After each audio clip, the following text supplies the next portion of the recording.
pressure where the blood is coming from. So you have, however much it hurts, you just have to press on. Hapo tu kwenye kumekatika. Hapo tu kwenye kumekatika, it is going to be very painful. Your casualty is going to be in discomfort, okay? But you need to explain to them that without this, they will probably lose their life. Yes. So you mentioned something about the tourniquet. What are the dangers of tourniquet? Okay.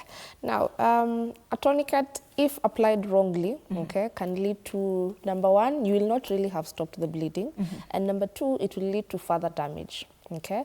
So the dangers of a tourniquet, it hurts. A tourniquet really hurts. So we say, please do not use it unless it is completely necessary. Number two, use of a tourniquet can lead to amputation of the arm. Because remember how a tourniquet works is, we are trying to completely cut off the supply of blood to that arm. Okay. So if we do that long enough, then remember that our casualty could lose their arm. But here we are talking about what is our priority.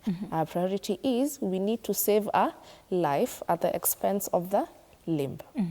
Yes. So how would you explain what a tourniquet is to somebody, you know, I'm a skier for the very first time? That should have been the first question before I asked the dangers of tourniquet. So as I said, a tourniquet basically is what we say kufungia damu. And what does it look like? And what does it look like?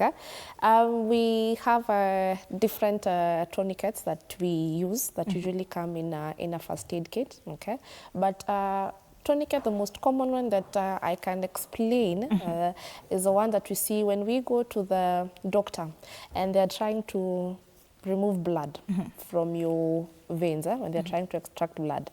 There's that band that they usually tie so that the veins can pop out. That is exactly what we mean by a tourniquet.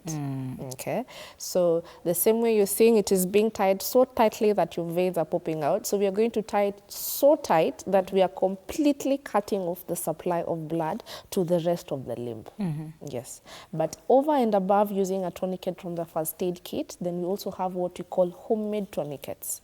Okay, now homemade tourniquets, although they are not recommended, but if you do not have one from the first aid kit, then you can use a homemade one.